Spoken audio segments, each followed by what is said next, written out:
Manusia adalah miniatur alam semesta.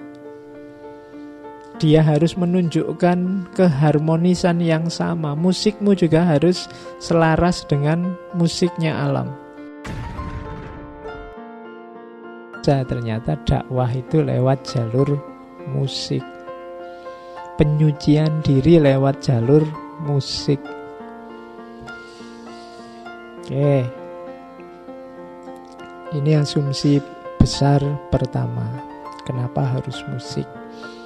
Jadi musik adalah miniatur keseluruhan keharmonisan alam semesta.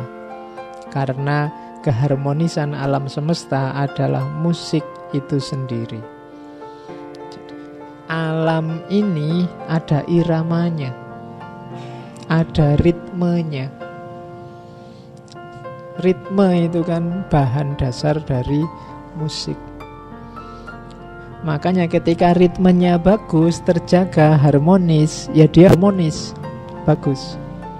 Tapi begitu ritmenya kacau, mungkin kita manusia yang mengacaukan, ya dia jadi kacau. Jadi pahamilah alam semesta ini seperti 2 minggu yang lalu di Zaid Hussein Nasr, seperti konser musik besar yang manusia ada di dalamnya. Jadi kalau konser musik itu kan kita bareng-bareng ini seperti simfoni besar. Kalau ada salah satu saja dari komponen simfoni ini rusak ritmenya, yang lain akan terpengaruh. Kok manusianya rusak, tawuran terus, panas-panasan, gegeran terus, ya nanti ritme alam juga akan terpengaruh. Kenapa? Kita ini simfoni besar, kita kerja bareng-bareng. Jadi alam dan harmoninya itu sebenarnya kayak ritme-ritme musik. Kalau dia harmoni, nanti dia enak, semuanya juga jadi enak.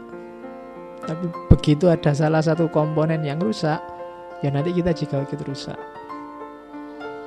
Makanya kadang-kadang kan ada, kalau di cerita-cerita itu, ketika bulan purnama sedang puncak-puncaknya, nanti emosinya manusia juga ikut terpengaruh. Kemudian kalau manusianya angkara murka, alam juga ikut terpengaruh, dan seterusnya. Kenapa? Karena harmoni satu komponen akan mempengaruhi banyak komponen yang lain. Jangan dikira salahmu yang kecil itu, alah Pak, saya ini kan apa sih Pak? Enggak, kamu juga bagian dari alam semesta. Kita ini mikrokosmos di tengah harmoni alam semesta. Di kalimat selanjutnya disebut, dan manusia adalah miniatur alam semesta. Dia harus menunjukkan keharmonisan yang sama. Musikmu juga harus selaras dengan musiknya alam. Bahkan dalam dirimu sampai detail paling kecil, itu kan ritme musik. Detak jantungmu, denyut nadimu, ya kan, irama hatimu. Di dalamnya ada vibrasi, ada ritme, ada nada. Kadang-kadang kamu tahu dirimu sakit apa enggak kan, dicek nadimu, dicek detak jantungmu, harmonis apa enggak. Jadi musik dan harmoni itu jadi penciri alam semesta termasuk manusia. Kalau dia harmonis, selaras, yang lain juga akan terpengaruh harmonis dan selaras. Jadi jangan dikira kalau kamu sedang melakukan kesalahan-kesalahan kecil itu berhenti di kamu. Ada efeknya. Makanya Al-Quran itu kan bilang فَمَنْ يَعْمَلْ مِثْقَالَ ذَرَّةٍ خَيْرًا يَرَهُ وَمَنْ يَعْمَلْ مِثْقَالَ ذَرَّةٍ شَرًّا يَرَهُ. Kejelekan sekecil apapun akan engkau lihat efeknya, dan kebaikan sekecil apapun juga akan engkau lihat juga efeknya. Jadi hati-hati dengan pengacauan harmoni. Kok hidup ini rasanya sekarang berat, rasanya sekarang kacau, rasanya sekarang kapan ya tentram, kapan damainya? Oh, itu harus bareng-bareng. Kalau masih ada komponen-komponen yang tidak harmonis, pasti akan berpengaruh ke kita. Jadi tidak boleh cuek, katanya Krishna tadi di depan, jangan diam. Kalau kekacauan itu kamu diamkan, akan kacau semuanya. Karena harmoni jadi prasyarat dasar dari kehidupan alam semesta. Jadi ketika dulu Nabi Adam oleh Allah dijadikan khalifah di bumi, itu kan kayak khalifah itu kan dia sudah punya kekuasaan. Di alam semesta sudah diatur, sudah ditata oleh Allah sedemikian rupa. Adam tinggal menjaga dan melestarikan saja. Nah, tinggal menjaga harmoninya, jangan sampai kacau. Sebenarnya tinggal itu. Makanya Adam sudah dibekali oleh Allah dengan nama-namanya, dengan ilmu-ilmu. Wa 'allama Adamal asma'a kullaha. Untuk bisa apa? Menjaga harmoni sebenarnya. Oke, kehadiran manusia dengan akal budi kreativitasnya untuk ini, menjaga harmoni alam. Kalau istilahnya orang Jawa, memayu hayuning bawono. Oke, jadi dasarnya hidup berarti kalau di filsafatnya Hazrat Inayat Khan adalah harmoni. Dan harmoni itu persis kayak musik. Musik itu kalau paduan suara, semuanya suaranya bagus, ada satu saja yang fales, itu rasanya kesimpulannya paduan suara itu fales kan. Tidak dipilih-pilih terus, enggak, yang fales yang itu, yang ini kan enggak. Paduan suara itu kan dinilai semuanya, bukan cuma satu orang. Nah hidup kita juga begitu, kalau satu orang fales, sebenarnya yang rusak semuanya, enggak cuma satu. Nah itulah musik dan harmoni. Terus itu kutipan dari bukunya. Adakah penjelasan mengapa manusia bersuka cita, mengapa orang terkesan dengan musik yang dimainkan untuknya? Kenapa sih kok kita ini cinta musik? Apakah hanya kesenangan ataukah kenangan? Kesenangan itu maksudnya kita suka musik ini hanya sekedar bahwa manusia itu memang suka yang begitu-begitu, yang indah-indah. Ataukah kenangan? Kita suka musik itu karena ada kenangannya. Kenapa kok saya suka lagu Campur Sari? Itu ada kenangannya. Dulu waktu di kampung misalnya, tiap kali ada hajatan yang diputer lagu-lagu itu. Jadi sekarang tiap denger itu bukan apa-apanya, cuma kenangannya yang hidup. Apa hanya itu? Nah, katanya Inayat Khan, alasan pokoknya sebenarnya memang secara eksistensial dalam diri kita ada irama abadi. Jadi hidup kita ini sebenarnya ritmis, irama. Makanya kalau ada orang, saya tidak suka sama sekali musik, Pak, tidak bisa. Kenapa? Detak jantungmu itu berirama, detak nadimu itu berirama. Jangankan itu, langkah kakimu itu juga berirama. Kalau nggak percaya coba berdiri jalan, kan ritmis, kanan kiri. Kalau nggak percaya, saya bisa kok Pak kanan jalan wae. Nanti lah mesti kacau diri. Kanan lagi aja Pak, nggak kiri, sak karepmu. Ketika ritmenya kacau kacau dewe kamu. Ada iramanya, ada ritmenya. Mengunyah makanan itu kan ada ritmenya. Kamu kan tidak bisa, saya ngawur Pak, nadanya cepat atau pelan-pelan, nggak bisa. Ada ritmenya, dikunyah. Hidupmu itu hakikatnya musik. Semua aktivitasmu ada ritmenya. Kalau nggak percaya kamu perhatikan. Kamu melakukan apa sekarang? Nulis itu ada ritmenya, ada iramanya, ada detak-detaknya. Jadi kenapa manusia suka musik? Memang hidup kita itu kalau dicermati isinya ritmik semua, ada iramanya. Kalau iramanya kita ingkari, hidup kita bisa kacau. Nafas misalnya, nafasmu itu kan ada iramanya. Kalau ini kok tiba-tiba jadi cepat, kamu kan wah, ini mesti ada yang gawat. Mungkin kamu sedang deg-degan, sedang takut, sedang ini ada ritmenya kacau. Atau tiba-tiba melambat, ini lebih gawat lagi. Jangan-jangan sebentar lagi hilang nafasnya. Jadi belum detak jantung, belum aliran darah. Dokter yang pakai stetoskop itu kan mendengarkan ritmenya. Normal enggak? Ada suara-suara aneh yang enggak seharusnya enggak? Iramanya stabil enggak? Orang yang punya sakit jantung kan rekam jantung itu kan melihat ritme. Stabil apa enggak? Apa masih ada lonjakan-lonjakannya stabil atau enggak stabil, atau lonjakannya hilang dengan garis flat itu wassalam berarti. Jadi kenapa kita punya kecenderungan pada musik yang kemarin kita sebut fitrah? Lo memang hidup kita dasarnya itu ritme, irama. Nah, jadi yang pertama itu. Yang kedua, katanya Hasrat Inayat Han, hidup kita yang penuh irama ini juga dipengaruhi oleh irama. Jadi yang mempengaruhi kita dari luar itu juga sifatnya musikal. Suara-suara kemarahan akan mengubah batin kita. Suara-suara kebencian mengubah diri kita. Suara-suara kasih sayang mengubah diri kita. Mungkin sekali-sekali kalau ada yang mau penelitian psikologi penggemar musik dangdut dibandingkan psikologi penggemar musik metal apa jajal, coba dicek.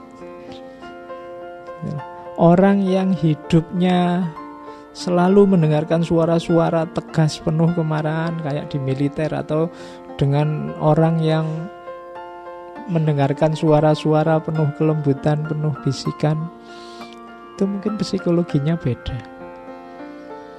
Makanya ibu hamil itu kan disuruh memperdengarkan suara-suara lembut pada bayi yang dikandungnya. Kenapa? Pembentukan. Kalian juga begitu.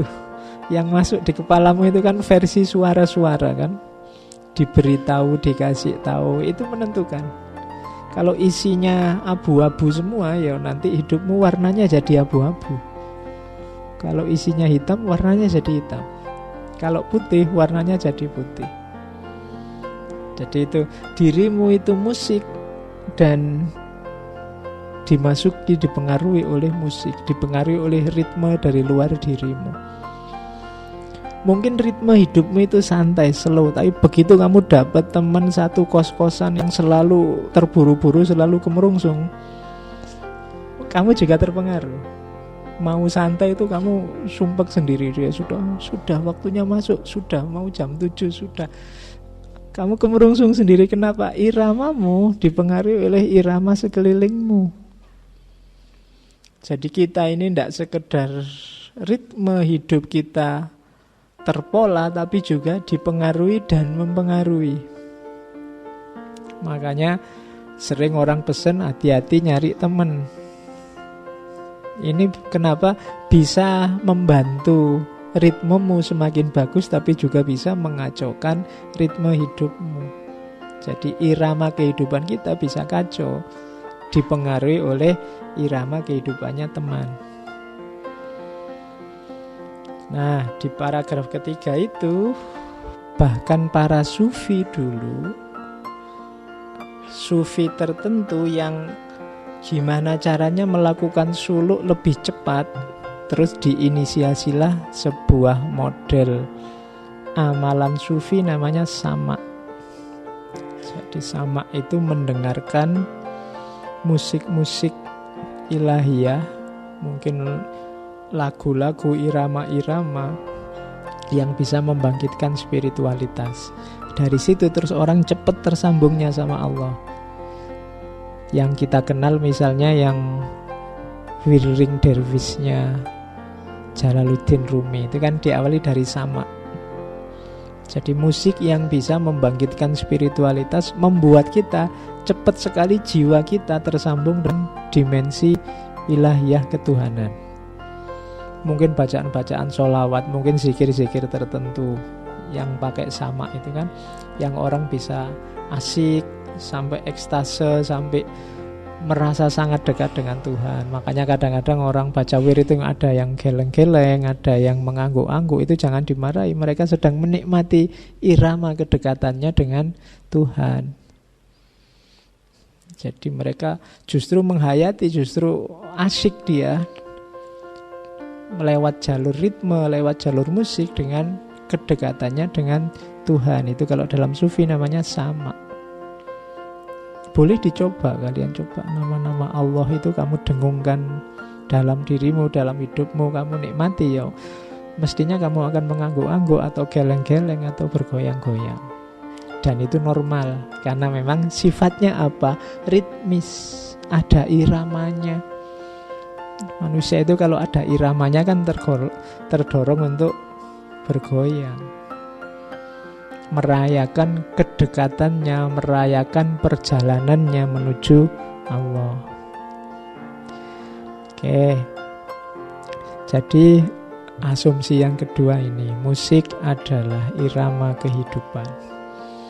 Nah, kalau ini lebih dahsyat lagi katanya Hazrat Inayat Khan, dengan musik kita bisa punya jalur alternatif untuk bertemu Tuhan. Kita mengenali Tuhan melalui semua jenis kesenian dan ilmu pengetahuan. Namun hanya dalam musik saja kita mengenali Tuhan bebas dari segala bentuk dan pemikiran. Dalam tiap kesenian yang lain terdapat pengidolaan. Pengidolaan itu ada bentuknya.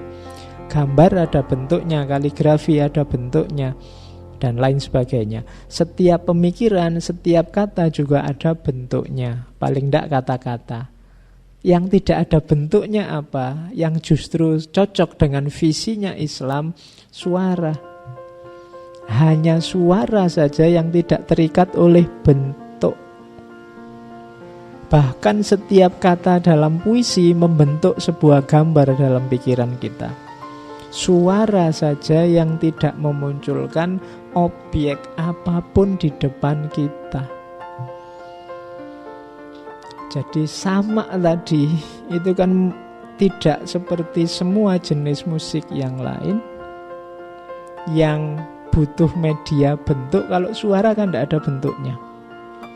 Dan dalam Islam kan sangat disarankan untuk menghindari hal-hal yang bisa melahirkan pengidolaan. Kalau medianya tulisan, meskipun itu tulisannya Allah, kan masih ada idolatri, ada idolnya. Medianya gambar, lihat gambar Ka'bah, Allahu Akbar, Ka'bah itu luar biasa. Masih butuh media. Tapi kalau musik tidak. Musik itu masuk di telinga, masuk di kepala, kamu sudah bisa langsung menjangkau yang diinginkan. Jadi dengan musik itu kan situasi jiwamu bisa langsung cocok, kompatibel dengan apa yang diinginkan oleh musik, tanpa harus kamu menggambarkan, membayangkan. Kamu mendengarkan musik tertentu itu kan, mungkin kamu lagi senang terus mendengarkan musik sedih, itu kan jiwamu biasanya langsung tergeser, kompatibel jadi sedih. Habis kamu ketawa-ketawa terus mendengarkan lagunya Campur Sarinya Didik Kempot itu yang Patah Hati, itu mungkin kamu ikut, wah, batinmu terus berubah, geser ke sana. Mungkin kamu mendengarkan nasid-nasid, irama-irama yang mendayu-dayu misalnya, terus kamu langsung astagfirullah, subhanallah. Itu kan langsung ingat Allah tanpa media-media idol. Kamu yang merasa banyak dosanya itu apalagi kan mendengarkan musik-musik gitu kan, ya Allah dosaku kan gitu. Diceramai berjam-jam kamu gak sadar-sadar. Tapi begitu kamu dengerin musik, terus kamu astagfirullah kan gitu. Nah, itu istimewanya musik. Jadi bisa mengantarkanmu ke ranah ketuhanan, ranah ilahiyah, tanpa bentuk, tanpa idolatri. Jadi langsung masuk ke dalam jiwamu. Jadi makanya Hazrat Inayat Khan itu kadang-kadang kalau beliau di depan jamaahnya, tidak ada ceramahnya, langsung aja main musiknya itu. Meskipun nanti belakangan di fase-fase akhir kehidupan beliau sudah tidak pakai alat lagi, karena sudah hidupku dan setiap langkahku sudah musik, tidak butuh alat lagi. Tapi ya memang medianya selalu musik. Agama itu kan uniknya di situ. Tidak selalu dia butuh kata-kata, tidak selalu dia butuh penjelasan. Sama kayak Buddha itu. Satu ketika Buddha itu menginisiasi salah seorang muridnya, sama sekali tidak pakai kata-kata, hanya pakai senyum dan muridnya terus tertawa. Dan selesai, dianggap sudah tercerahkan. Nah, ya, jadi satu ketika ada muridnya Buddha itu yang sebenarnya murid ini agak pemalu. Jadi biasanya ikut kayak gini kajian itu selalu duduk di depan, tapi lama-lama kok jamaahnya banyak, dia tergeser ke belakang, akhirnya dia paling belakang duduknya. Begitu selesai ngaji, yang lain rebutan salaman, rebutan sama Buddha, dia enggak, ya dia semuanya diem aja di pojok. Satu ketika Buddha waktunya ngaji kayak gini, enggak tahu di Buddha istilahnya ngaji apa enggak. Terus Buddha ini diem, enggak ngomong apa-apa. Jamaahnya bingung, ini ngapain kok enggak bilang apa-apa. Akhirnya jamaahnya keluar satu-satu. Wah, ini tidak ada ceramahnya, libur berarti, terus satu-satu keluar. Si santri ini, tidak tahu santri tidak apa-apa ya, yang selama ini dia tidak kelihatan karena duduknya di belakang terus, sama sekali tidak menarik perhatian, juga tidak ada orang yang peduli dia ada apa enggak. Akhirnya kelihatan. Kenapa? Karena ini santri yang di depan-depan ini pulang semua, tidak kerasan. Terus begitu kelihatan, lama-lama santri tinggal sedikit, begitu kelihatan, terus Buddha berdiri membawa sekuntum bunga, didekati si santri ini. Santri ini masih menunduk, biasanya dia duduk di belakang. Bunganya dikasih ke pangkuannya si santri ini sambil tersenyum. Terus santrinya menonggak, melihat bunga ini terus tertawa. Di situ momen pencerahan terjadi. Kamu tidak ngangkat ya, cuma yang satu senyum, diterima sambil tertawa dan tercerahkan sudah. Dan nanti ajaran-ajaran si murid ini yang saya lupa namanya, berlanjut nanti melahirkan Zen Buddhisme.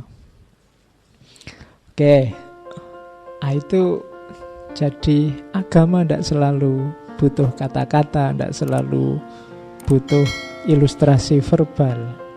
Kadang-kadang cukup musik, cukup senyuman, cukup tertawa, cukup dengan sekuntum bunga orang bisa tercerahkan. Ya, tercerahkan itu kalau bahasa kita mungkin dapat hidayah